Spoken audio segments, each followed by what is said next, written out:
Debt Demolisher TV with Sophia Melonē.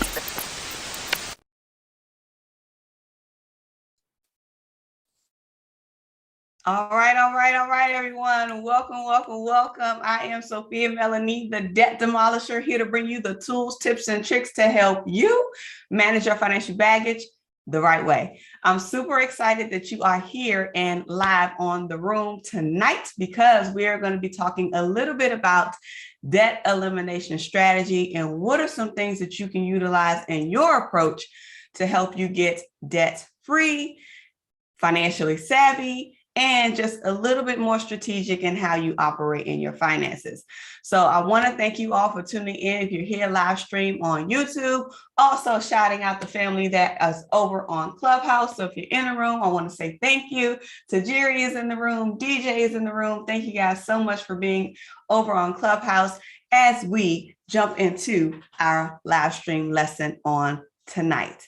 So you guys know that I am the debt demolisher. That's what you guys kind of know me as and what you see me as. And you've heard my story in terms of how much I've been able to eliminate in terms of debt within a 6-month period, yet 6-year period, excuse me. Yesterday on last night's live stream, you heard me mention about how much I've paid off thus far during my journey. When I started in January 1st, 2016, ending December 31st, 2021. So far, I paid off $355,150.42.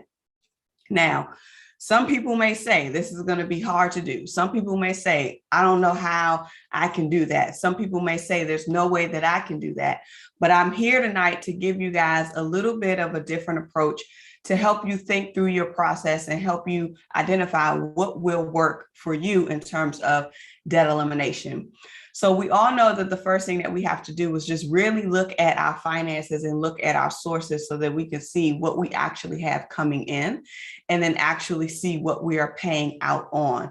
When I first started my journey, the first thing that I had to do was I had to really compare my earnings to my bank account balance.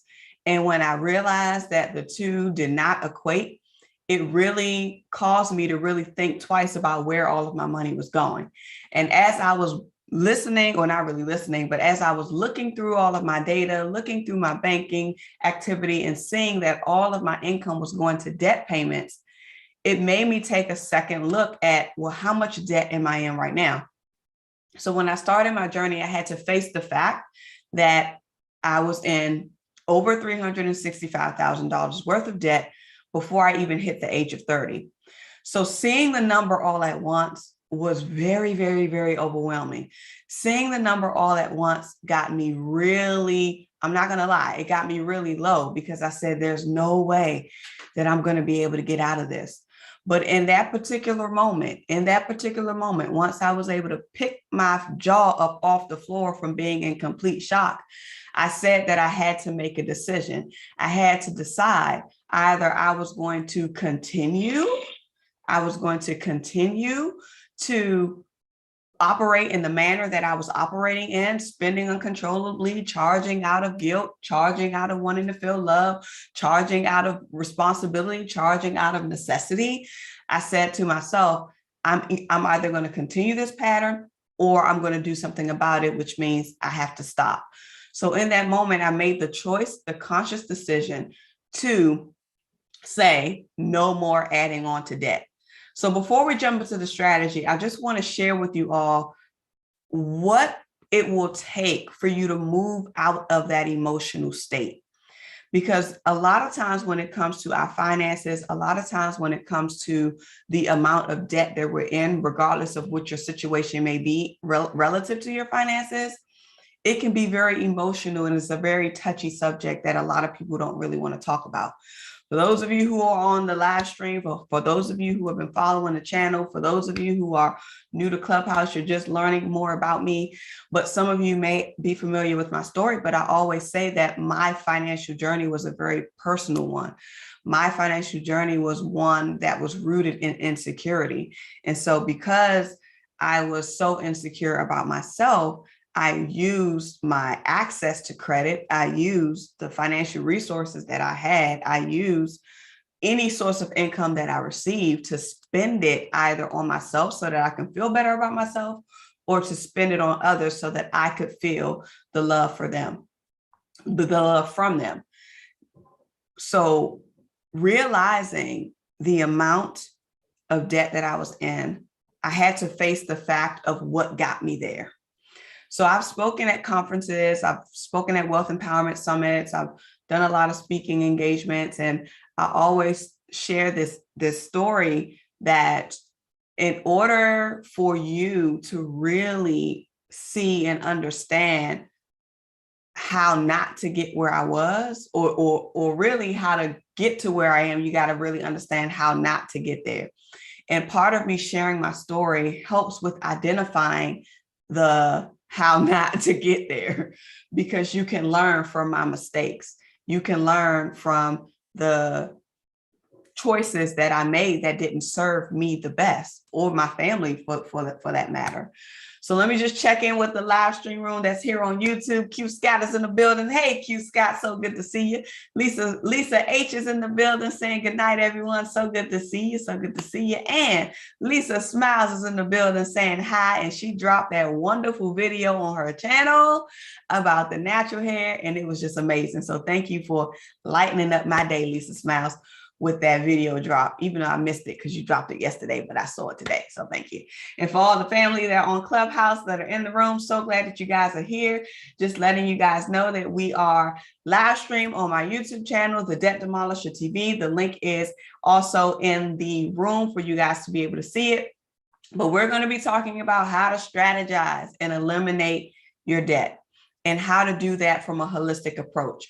But before we jump into the strategy, we got to focus on the emotional side and what that looks like and what typically comes up in that regard. So back to the story in terms of what I was sharing, how you have to really understand my process and what got me there.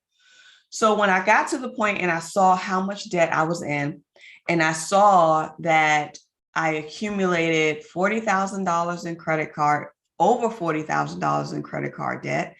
I had about a $30,000 or almost $30,000 car loan, $80,000 in student loan debts. I had personal loans that were close to $40,000. It was probably 38 because I had two. I had mortgages that I was responsible for, being a caregiver to my mom as well as myself. And it required not only a lot of access to credit, but it required a lot of resources as well.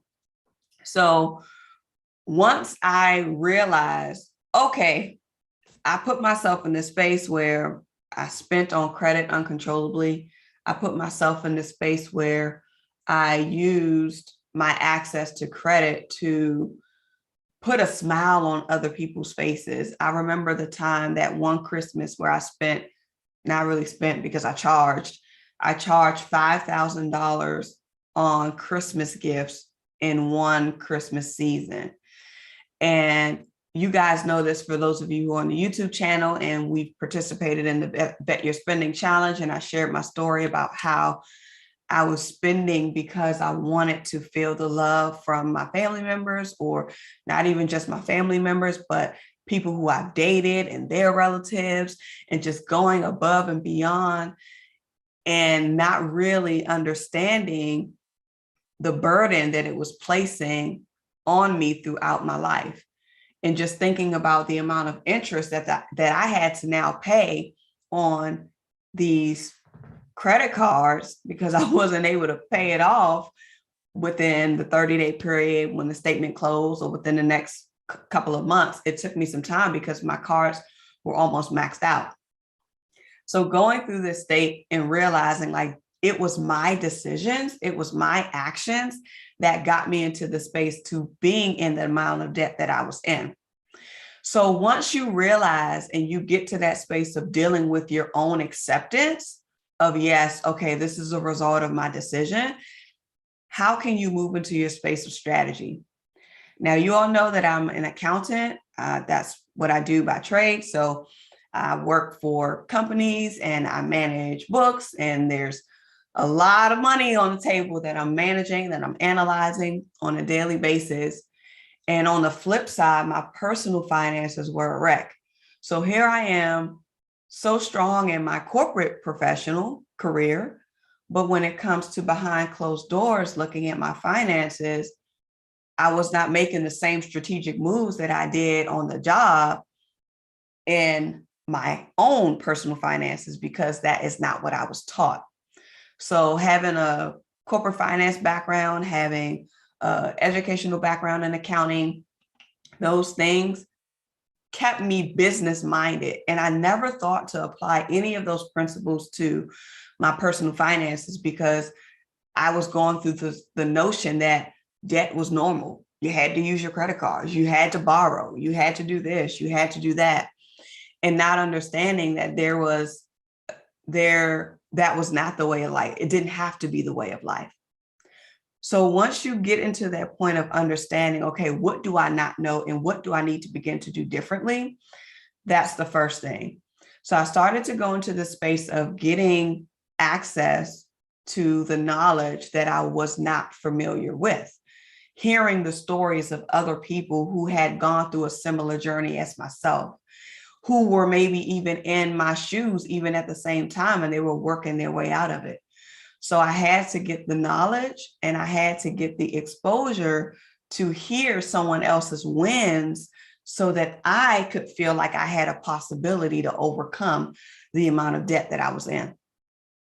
So the first thing I did was I said, okay, let's look at what I'm doing with my resources today. How can I get this done? So the first thing, we already talk about budgeting. I'm pretty sure you guys are familiar with budgeting.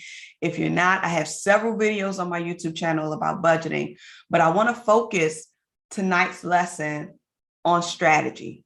So I hope that you have your pens and your papers ready, because I'm literally going to be giving you a detailed blueprint of how I ran my numbers to pay off now $355,150.42 of debt.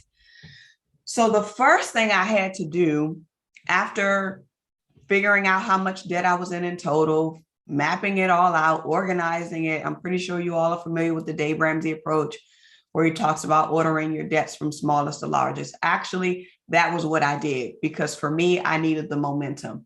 For me, I needed to feel like it was possible to be able to overcome.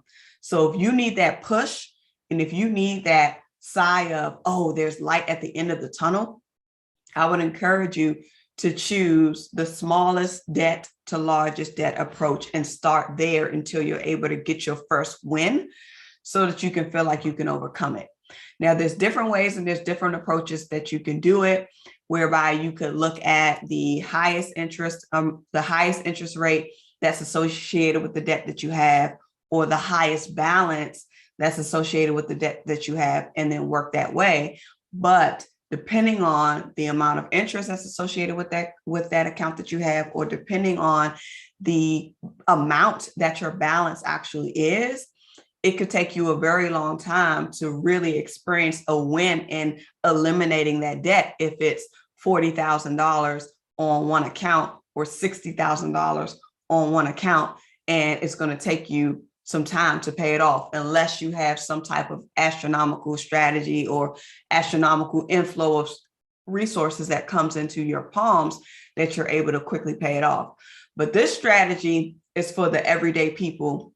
This strategy is for the working people. This strategy is for those who have to piecemeal their process out. So you guys know I'm 6 years in the game, and I still have 2 more debts to eliminate. I have 1 mortgage that's left, and then I have 1 personal loan that's left. So I started out with 13 different debt accounts, and now I'm down to 2. And it took me 6 years. It took me 6 years to pay off 11 debt accounts. So this is a journey. This is a journey. This is a process. And this is something that I really want to encourage you all as you navigate and understand that it's not a fly-by-night process. It's not a quick magical thing. I'm going to show you how to get $500,000 and then you'll pay off all your debt. That's not going to solve your problem because your behaviors won't change. There has been times where in the past, before I actually got on this debt elimination journey, where I've been able to pay off the credit cards in full. We refinanced, we pulled equity out of the house, we paid off our credit cards, but guess what? Our behaviors didn't change. So what happened? Now I'm in $40,000 worth of debt as opposed to being in $15,000 worth of debt. So you really want to look at your behavior and your approach. Will you have the willingness? Will you have the capability to really temporarily put yourself on a space where you say, I'm not going to accumulate any additional debt at this moment until I get to an XYZ point, or if there is a certified reason where I have to.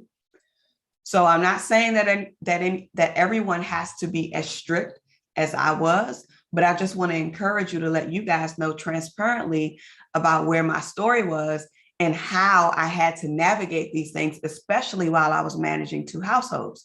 Being a caregiver to my mom for 14, now 15 years, and dealing with my own personal insecurities and how that showed up in my spending.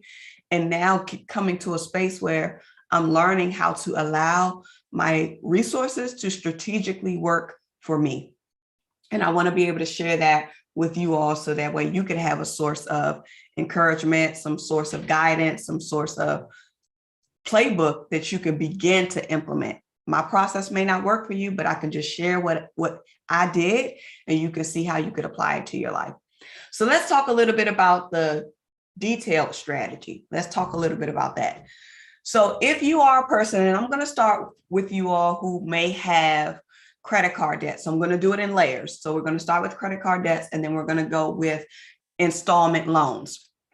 And then the big mortgage stuff, that's a whole separate strategy because I mean, I was able to pay off my mom's mortgage, so that's done. But that was we'll talk about that. But let's start with credit cards. So the first thing that I had to do with my credit cards was that I had to stop using it. I had to stop using the credit cards. And this was very hard for me because credit cards was my lifeline. Credit cards for me was my savings account because growing up in my household, I was never taught to save. There may have been conversations here and there that said, oh, put a little bit of money up here, oh, save a little something.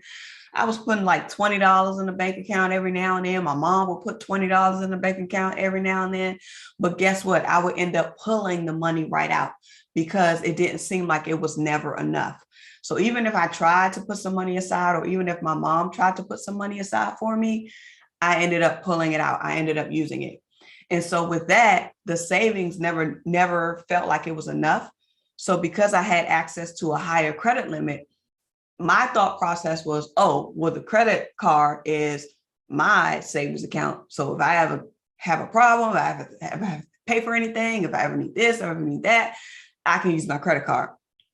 That actually bit me in the butt, even as I was doing my debt freedom journey. So when you're going through your approach and you're starting with your credit cards, and let's say you start with putting it from largest to smallest, or if you want to do the avalanche method where you're taking the highest interest rate from highest to lowest, that's 2 different methods. But I did the lowest balance to the highest balance credit card because again, I needed momentum. I needed proof that I could pay something off. So I started with my first credit card. That one had about $1,000 credit. No, it had $1,000 balance on there. And I stuck with the strategy of making the minimum payments on every other debt account that I had. And I identified what was the maximum amount that I could put towards this credit card each month until it's paid off. So with me identifying all of my other debts, so that's 13 different debt accounts that I had, you guys. So 13 different debt accounts.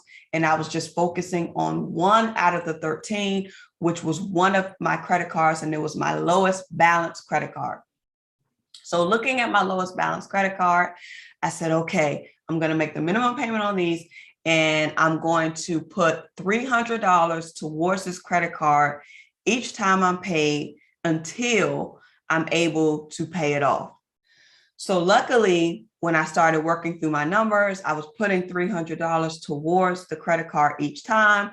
But at the same time, I was looking at my expenses to see what can I eliminate to now allow me to find some extra money to repurpose, to pull from those expenses and add it to the $300 that I had already set aside to make towards that credit card. So this goes into one of the conversations or one of the videos that I had on my YouTube channel about the Riko method. And this is the Riko method, RICO, which is a method that I just kind of came up with in terms of how I would communicate with my vendors or communicate with the people who I had to pay every month, not only for my side, but also for my mom's, because remember, I'm managing 2 households. And I go through this spiel where I come up with my script. How am I going to communicate with my creditors? How am I going to communicate to be able to get a lower fee, a lower charge, a lower payment on this thing that I have to pay for? And it could even be some things that I may not even need no more. I could just eliminate altogether. But if it was something that I needed, I definitely had to use the approach to figure out how can I lower my expenses. So if you all want to check out the Riko video, it's on my YouTube channel. I will actually link it in the description box of this video on live stream so that you guys can see it. And for those of you who are on Clubhouse, you may have to just click on the link that's on up above for the Debt Demolisher TV, and I'll probably pin it and you'll see this live stream. And so the video for the Riko method will be listed there. But nonetheless, I utilized that script and I began to call, and I made it a process to call every 6 months to see how I could lower my bills even more. So I did it in 6-month intervals on both sides. And so each time I went through this Riko method, I ended up saving on average anywhere between $200 to $300 each time. So some instances there was no change, because some instances it was like a year contract, so I didn't have to make any changes to it. It was normally when the cycle ended and they were upping the charges again. So in some cases it would be every 6 months I could get something lower. And then in some cases, it will be every 12 months I would end up getting something lower. So the $100 to $200 range depended on the cycle or the month that it was coming up. So if it was a year, then normally I would see maybe 200 in savings over the time, over month. And then for the 6 month short term, it will be maybe $100 I was able to free up. So that strategy really worked for me. And I had to be really intentional with repurposing the money. So when they told me, okay, yes, we can get your bill to $55 a month, when I was paying $113 or $125 a month, I took that difference and I said, okay, now that difference is going to be added on to my $300. So once I paid off the first car, and it took me 3 months to pay off the first car. So I took the $300 that I was paying every month, and then I took any excess that I was able to get from calling my creditors to either eliminate expenses or get them reduced. So within 3 months, the $1,100 or $1,200 credit card was paid off.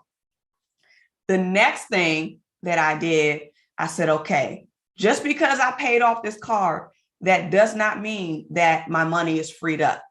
So what I ended up doing after that point was I took the payment that I was making. So remember, I had set aside I had set aside $300 initially. And then every time I was able to lower an expense, I took whatever that difference was and added it to that $300.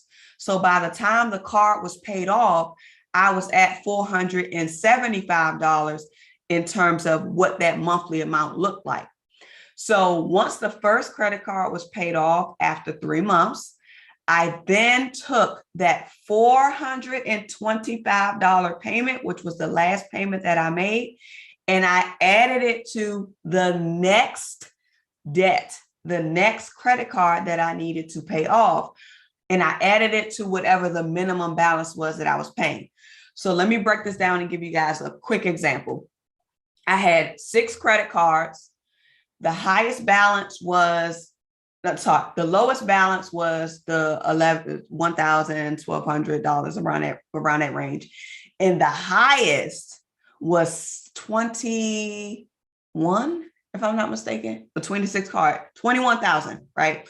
21,000 was the highest balance on the card, but I didn't pay attention to the card number 6 that had 21,000.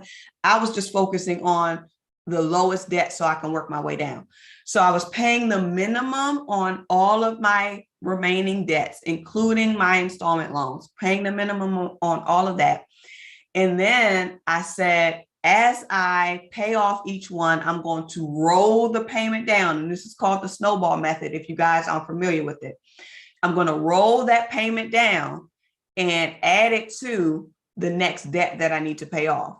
So now at this point, I'm making on the next card, I jumped from making whatever the minimum payment was. Let's say the second card was probably a $3,000 limit. The minimum payment that I was required to pay on that was probably like $75 or $30. It just depended. And then I would take that $425 and add it to the minimum payment on the second card, which I'm just going to say $30. So at this point, I'm making a $455 payment on this credit card each and every month. And I'm still continuing the process of identifying what I can cut, identifying how I could find new resources, identifying how I could increase this number to pay off now this next $3,000 credit card that I needed to pay off. Because here's the thing, when you have credit card debt and the interest rate is 18%, 12%, 9%, I had multiple ranges of credit card because I had some credit cards that were with credit unions, which gave me a lower interest rate. And then I had credit cards that were with national banks, which had a ridiculous amount of interest on it. So with me looking at the overall numbers, even though I was making the minimum payments on the rest, my balance was growing because of the interest that was being assessed, even though I stopped using the cards. So initially, when you start out and you map out all of your numbers, you may say, oh, the rest of these debts are growing. Yes, they're going to grow because there's interest, but you just want to focus on the one that's in front of you. Don't worry about the rest. Focus on the one that's in front of you so that you can continue to move faster. As I went through this approach, it did sting me a little bit when I got to the second card and I saw that the balance increased. I said, okay, I just really need to go in go mode even faster so that I can be able to pay down the rest of the cards. So I went to the process of paying the $455 on the next card, still continuing the Riko method to see how I could reduce the bills and see examining what I needed to cut, what I needed to eliminate. And I realized at this point, it wasn't freeing up as much as I would like to. So then I started to tap into the top number, which is the income. So when you go through the space of scrubbing your expenses and you feel like you've cut as much as you can cut, you've reduced it as much as you could reduce it, now you have to focus on the other end. Because when it comes to debt elimination, regardless of how you look at it, there's only 2 ways to get out of it. And that's either to increase your income or decrease your expenses, period. So those are the only 2 variables. Those are the only 2 ways. So if you've cut all that you can cut, you need to focus on your money. So because I'm an accountant by trade, that's what I did. That's what I do. That's what I went to school for. I started to ask myself, how else can I make some money? How else can I increase this top line? So of course you have, your strategies between what you do on your 9 to 5. I made sure that I performed well, of course, continue to perform well so that I can get bonuses, so I could be eligible for promotions, so that I could just be able to maximize my wage income. But what I knew for a fact was that my wage income was not going to be the only thing that was going to really get me through this debt elimination journey as quickly as possible. So I began to ask myself a series of questions around, what are people asking me to do that I do for free? Being an accountant, me being a former tax auditor, me having experience with taxes, me doing my own taxes, and me having people come to me to do their taxes, and I was doing it for free at that time. I said, well, before my debt elimination journey, but and I said to myself, I said, okay, I need to start charging. So I said, I can't do nothing for free over here. I can't do nothing for free over here no more. So around this point in time, so, I started my debt freedom journey in January of 2020. I'm sorry, January 2016. So January 1st, 2016. And so, I paid off the first card by March. And then I was in this April period trying to focus on, well, how can I hurry up and strategize and pay off the next card? So when people started to come to me for taxes, because at this point it was April. So when people started to come to me about taxes, because I would do it for free for them all the time, y'all know what I told them?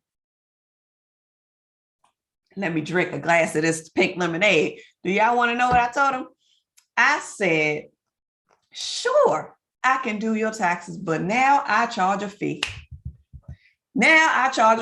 I'm not going to hit your head like H&R Block does. I'm not going to hit your head like Jackson Hewitt, whatever those other companies are, like Liberty Tax, wherever y'all go. I'm not going to hit your head, but you're going to compensate me for doing this. So I established the rate. I said, this is what I charge. Believe it or not, they paid me hands down, like it was nothing. Didn't even have to think twice. Didn't even have to flinch. They was like, okay, what's your price? Okay. And so this is what I want to share with you what that taught me, that people will allow you, to do what you allow them to do. So whatever you require is what you'll get. So if I didn't require a price all of those previous years where I was doing all of these people's taxes, they wasn't going to give me a dime, not even out of a thank you. I mean, not out of a monetary thank you. Yes, I got a verbal thank you, but no one ever thought to say, let me give you, even if it was $20 back then, let me give you $20 just to say thank you. No, never got any of that. I had to say, this is my price, and they were more than willing to pay. They didn't have any reservations about it at all. Let me tell you why. Because they knew if they took their need to a bigger company, they were going to charge them $300. They were going to charge them $600. They were going to charge them $800 sometimes, depending on who you go to. And so they knew, okay, I can pay this. I would rather pay this than to pay that. So that taught me, like, oh, you're going to get what you demand, or you're going to get what you ask for. Let me say it that way. You will get what you ask for. So I started to charge for that, and things went well, and people kept coming back. They were like, okay, I want you to do this. Can you do this? They were referring people. So I was getting more clients in, and it just turned out really, really good. I ended up making $1,000 in just that month. I ended up making $1,000 in just that month, that quick. And mind you, I wasn't charging a lot. I wasn't charging them $300 and $400. So that just shows you the power, not only of word of mouth, but the power of being okay with charging for your value, regardless of what it is. So that ended up panning out well for me. So y'all know what I did. I took a tithe of that, tithe off of the increase of that, and then I put the rest towards the credit card. Then I went through the same approach, went up, continued to move forward with that, continued to tackle the payments, continued to pay off the cards. And then I went into the next strategy to ask myself, well, what else do I do well that people ask me to do? Because at this point, tax season was over because taxes needed to be filed by April 15th. And I said, well, what else are people asking me to do? I'm relatively good with writing. I'm very good at recrafting things and rewording things and just pulling information out of people, because I would help people with their resumes all the time. And, oh, can you help me with my resume? Can you redo my resume? Can you do this? Can you do that? Yeah, I would do it. Then that same year, somebody asked me the same thing. Can you redo my resume? Absolutely, for a fee. So I started to charge for resume writing. And not only that, I turned it into a business. So I opened up a resume writing business to help people with getting their resumes together, recrafting them, positioning them to be able to apply for different jobs. They started to get not only interviews, they started to get hired. So when they got hired and when they got interviews, they started to refer people to me like, oh, you need to talk to her because she redid my whole thing. She did this. I got this job. I was able to do that. And they started referring people to me. So I started to get income just by doing resumes, just by revamping resumes. Took that income, tithed it, put the rest towards the debt. So do you guys get what I'm saying here? If you identify an approach that will work for you, if you identify an approach that will give you the momentum that you need, try it. And if it's working, keep going. The Snowball Method will change the game for you. I know there may be some people that may say, well, I want the cost savings. Granted, you could very well flip the approach and utilize the highest interest rate or the highest balance method and work your way down that way. Really, the highest interest rate will probably give you the most savings in terms of cost if you restructure your debt repayment listing by the highest interest rate to the lowest interest rate. But understand that it's going to take you more time to get through it, to pay it off, to pay it down, depending on what your income levels are looking like. So just sharing that. But the Snowball Method for me changed the game, because once I got more excited, once I had evidence that I can do it, once I found a way to generate more income, I was like, oh, this is like awesome. I just got even more excited, and it really pumped me up. And I'll tell you, even as I was going through these things, and I was very strict with my money just because I was managing 2 households, I had to make sure that things were good with my mom. I had to make sure that things were good with my debt elimination journey, because on my side of the house, I was just focusing on getting rid of this debt. So I was very aggressive with my approach, which I don't recommend anyone be as aggressive as me, but just depending on your situation and depending on how bad you want it. I mean, just go for it. But nonetheless, that was my strategy for my credit cards. So I hope that you guys caught that. I hope that you guys can try to implement it, see if it works for you. If it's not going to work for you, it's okay.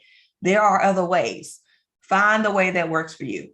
So, but that's what I did with my credit cards.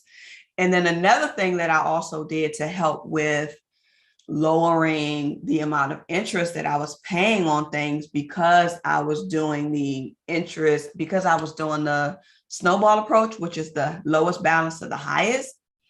Once I was able to free up some of the cards, I would, and I got a promotion in the mail for a balance transfer, I would take advantage of the balance transfer at 0% so that I could move the credit card balances that was 24% interest, 18% interest, like those ridiculously high ones.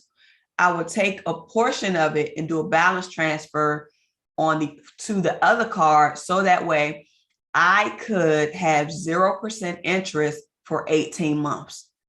And now this would give me 18 months to work on paying down whatever portion of that balance that I decided to transfer over, so that I could either eliminate in its entirety the interest that was accruing on that other card, or I could significantly lower it, because depending on the credit limits, and that's a whole nother strategy, that's a whole nother conversation, because y'all know I'm a beast when it comes to the credit. My credit score was, my credit score right now is 832, but y'all know my highest was 847.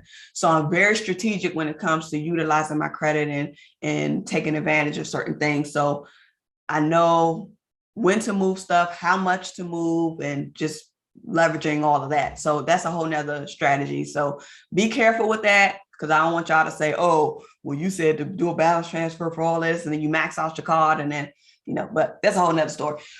But yes, I leverage balance transfers to help me with lowering the interest cost, because y'all know I'm an accountant. So I'm still watching the numbers. I'm still watching the math. I'm still like, it's costing me a little bit. And then I begin to think, well, how can I lower this? How can I make this a lesser risk? And that's one of the things that I did. So that helped me. Now, let's move to the installment loan section. So when it comes to your installment loans, and this one is pretty huge, because I know a majority of you all have student loan debts, and that's probably your biggest hindrance. It's your biggest hindrance, because with student loans, it's multiple loans within the loan. And those multiple loans within the loan could come up to a huge amount when you look at your specific student loan account in the aggregate. Some of you may have various student loan lenders. Some of y'all may have Salome. I don't even know if they're still in business or not. Some of y'all may have Navient. I don't even know if they're still in business or not. Some of y'all may have wherever, Nailnet, wherever your student loan balances are sitting. I'm pretty sure that you had one of those providers, student loan service providers, if that's the case, if that's what you want to call it. So when it comes to installment loans, and you are wondering how to handle and manage your approach to that, my strategy, honestly, when it came to my loans, was I utilized the same process. I started with the lowest balance and then worked my way down. So the lowest balance were my personal loans. So one was like 15,000 and the other was like maybe 17 or 18,000. And I started with the lowest, and I just continued to work my method as continuing to use a snowball. So I hope y'all caught that. Remember, even if you pay off something, that does not mean that the money is free and clear. That does not mean that the money is free and clear. It still has a purpose. You're going to roll that thing right on down so that it can go towards the next debt. So when I got to my personal loans, I got that, I paid that off, I did that. And when I got to the student loans, that was where my strategy had to change, because I began to look at the individual loans that were inside of my student loan balance. And so when I started to look at all of the details, I said, oh my gosh, these balances are like way more than the original disbursement that I got for that loan. So again, the interest, the accountant in me is like, oh my gosh, all of this interest. Oh my gosh, all of these times where I'm not making any payments on it. Yeah, it may be deferred, but the interest is still accruing. Yeah, you may be in a grace period, but the interest is still accruing, depending on what type of student loan it was. So that for me, I did a hybrid. So for me, I changed it. The student loans within the loan, I changed my approach, not from smallest to largest, but I changed it based on utilization. So if there was any loan within my loan that was greater than the original disbursement amount, and this is why I say it's so important to look at your details, because your details will tell you everything that you need to know. Your details are inside of your accounts. Your details are inside of your amortization schedules. Your details are inside of the statements that you get in the mail. So when I saw that, I said, oh, I need to focus on getting rid of this real quick. So instead of me focusing on the lowest balance, I went to the balances that had anything that was over 100% of the original loan amount. And we call it like a loan balance to original loan amount proportion rate. It's kind of like what it's called. But anything, if it was greater than 100, I was focusing on paying that off quickly. So that really helped me get my student loans eliminated so quickly. I remember when I paid off my student loan and I made that last payment. Woo! It was in 2017, May 2017. I will never forget it. I still have the email from my student loan provider sending me an email congratulating me for paying off the loan.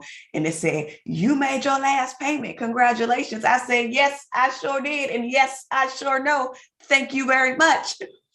But that right there changed the game for me. And I want to encourage you, if you're on this live stream and you're watching this live stream, or if you're on Clubhouse and you're listening on Clubhouse, I want to remind you that there is so much importance in looking at your stuff. Look at your stuff. I know you may not want to look at it. And this is why I help people on the emotional side. Yes, I can give you the strategy all day, but if your emotional level isn't there, you're not going to be able to intake and apply what I'm saying to you anyway.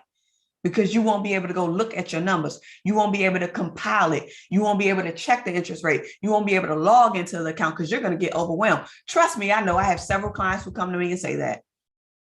And so this is why I focus on the emotional side. Because if you don't have that emotional capacity to face what you're facing, even if you do get through some of it, you're going to end up right back in that hole because you're going to revert. So my job is to help you strengthen your money relationship. My job is to help you cultivate a healthier relationship with your money so that you can release any anxiety that could be associated with it. Come on, somebody. Come on. Because if you can't apply what I teach, then that means there is an emotional barrier that's present. If you can't apply what anybody else teaches, that means there's an emotional barrier that's there that you probably need to overcome. Because I'm not the only person that gives financial advice. I'm not the only person that gives debt elimination advice. I'm not the only person that shares this information. It's there. But what has stopped you from getting it? What has stopped you from applying it? What has stopped you from implementing the access to the resources that you've been able to gain? Come on. Come on. We have to be ready to heal over our finances. We got to be ready to heal. I get emails all the time. I get questions all the time. Well, how did you do this? How did you do that? I say it's all over my YouTube channel. I give the whole game on my YouTube channel. Why are you not doing what I'm saying? That's the question. That's the question. Okay. So that was the gem that really helped me with the installment loan. So I hope y'all pick that up because that's the stuff that I teach in my trainings and in my coaching classes. Okay. All right. So that pretty much sums up what I wanted to talk to you all about today, really helping you with your strategy. You gotta really be okay with looking at the numbers because once you begin to dig into the details, that's when something else is going to click. So remember I said that I started out based on what I was able to hear somebody else say about getting the momentum and just paying off one and then seeing how that goes. I took that and I ran with it all the way through until I got to my biggest monster, which was my student loans. And then when I got to the student loans, that was when I needed to pivot. And that just came to me by looking at my details, by going in and looking at my details. And I was like, oh, I could do it that way, but I think I'm going to try this way. And so this is why I say that what I'm sharing may not work for you. You don't have to do it verbatim, but just try it.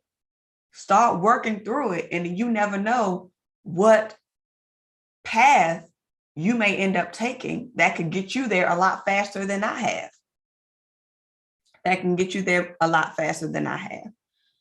So another thing that I want to encourage you all, for those of you who may be credit card users like me, because I'm still a credit card user now. Like, I still use my credit cards, but when I use my credit cards, whatever I'm charging is inside of my monthly budget.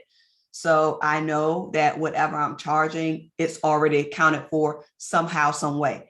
So I haven't paid interest on a credit card since I paid all of my credit cards off in 2017. When I paid all of my credit cards off in 2017, I have not paid interest yet. And so y'all see how I just said it took me a year? It took me a little over a year to pay off? Yes, it took me a little over a year to pay off my credit cards. And I have not paid interest yet. And I don't play. Even if I get charged interest by accident, I'm calling them up. Oh, excuse me, this was supposed to be 0% interest, but y'all charged me an interest, right? And I had to do that before, and they had to correct it because they did inadvertently charge interest on my card. So be very careful of that as well when you are taking on balance transfers, because there's specifications, there's criteria, there's rules that you have to comply with when it comes to balance transfers and usage of the card. You got to be careful with that, because if you end up using the card while you have a balance transfer that's on a promotion, please know that you're going to get assessed interest. Why? Because you have a balance on the card. That's why. So be very careful. That's why I always share with folks, if you don't have the discipline not to use the card while you have a balance transfer on that card, then don't do the balance transfer approach, because you're going to defeat the purpose of doing the balance transfer if interest is going to be charged on the card, because you're using the card even though you've done a balance transfer on it. And even if you do a balance transfer on one card to clear another card off completely, don't go back and use the card. That's one of the things that can trip people up, because they feel like, oh, I've done a balance transfer. This card does not have a balance anymore. Now I can use it. No, we have to try to eliminate usage on the card. And I can be transparent and share with you guys, it took me a year and a half to realize, like, oh, I need to be saving, because I still had that mentality of spend all that you have. Even though I was on my debt elimination journey, I was spending all that I had to pay off my debt, but I wasn't saving anything.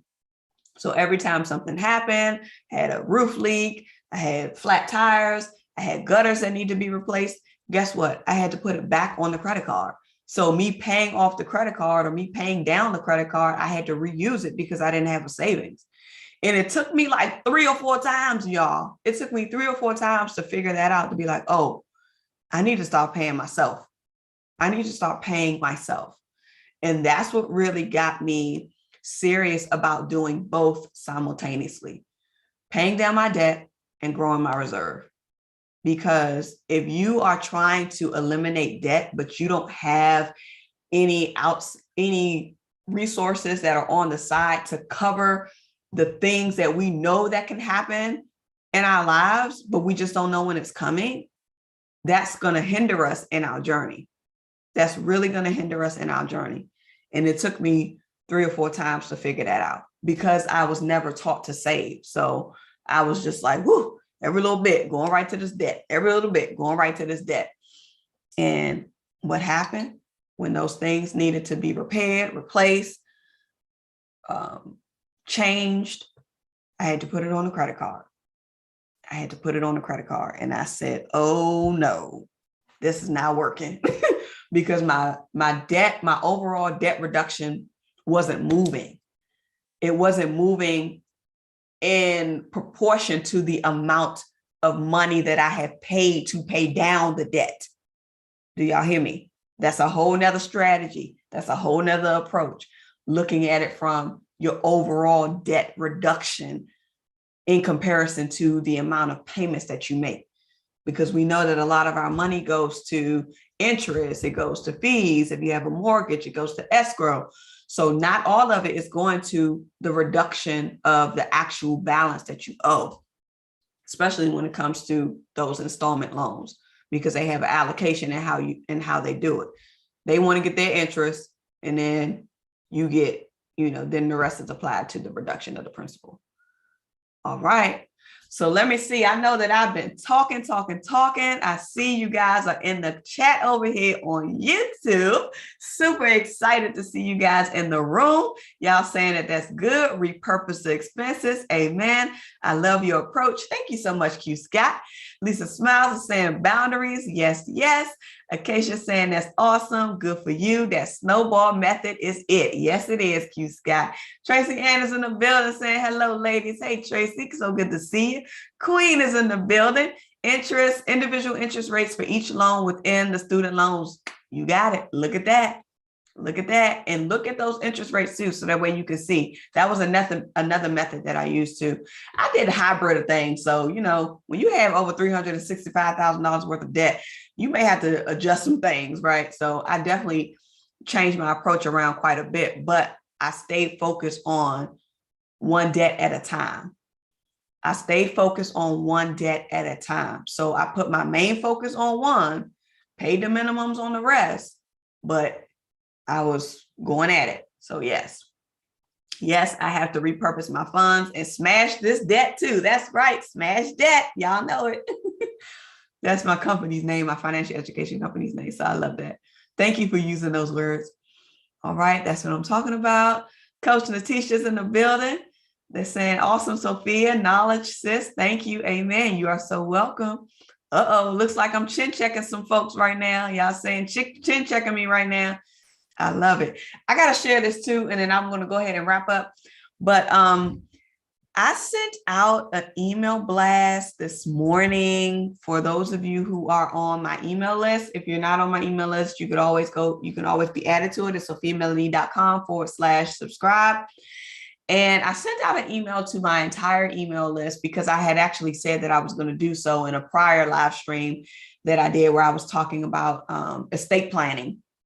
So I sent out this email with the resource that I said I was going to share with everyone who was on the list. And I also included a link to the live stream that I did talking about it.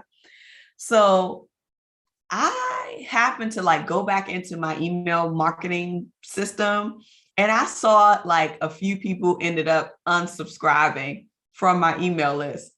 And I said, I guess I must have struck a nerve.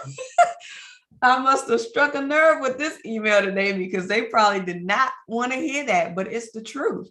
We really have to focus on preparing for the inevitable.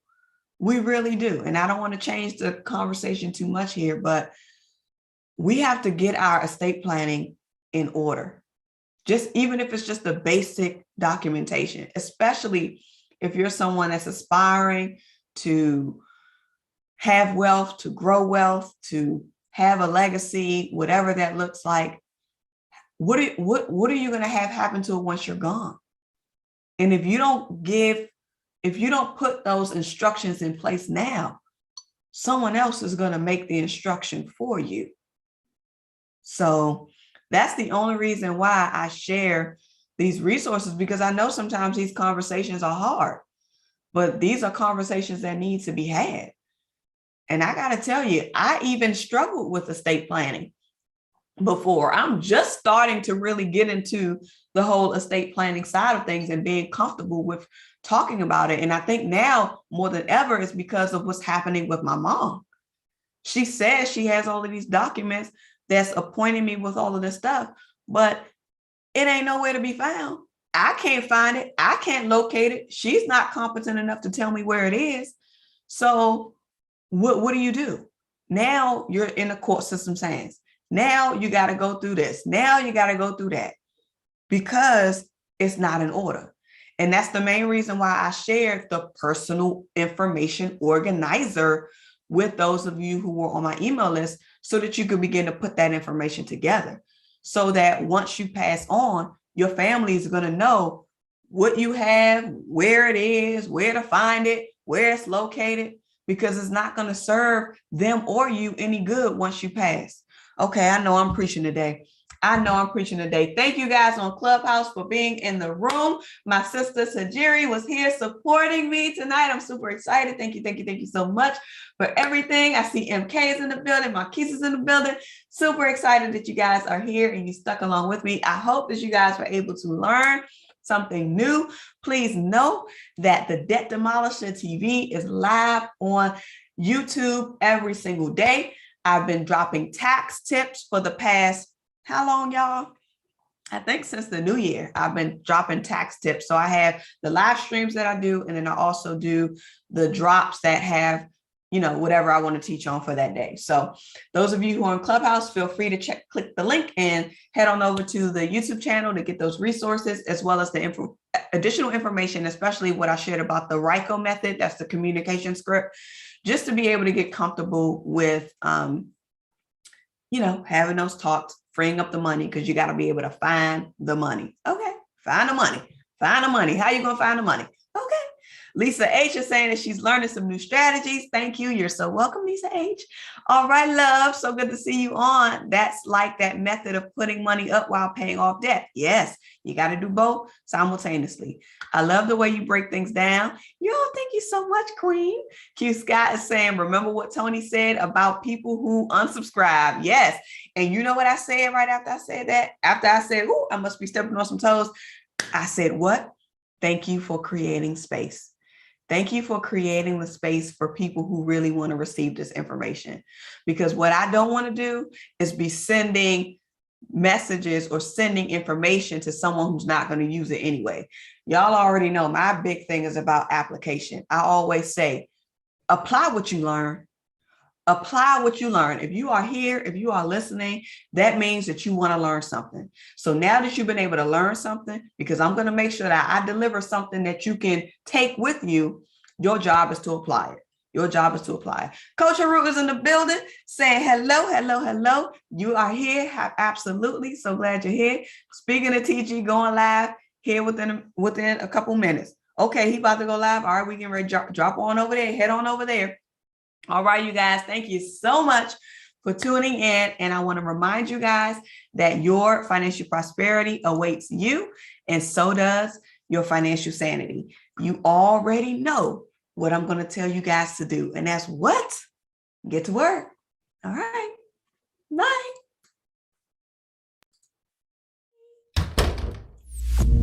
The Debt Demolisher TV with Sophia Melone. The Debt Demolisher TV with Sophia Melone. The Debt Demolisher TV with Sophia Melone.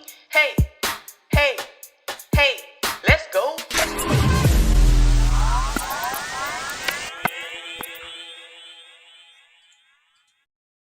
Let's try that again. Bye. The Debt Demolisher TV with Sophia Melone. The Debt Demolisher TV with Sophia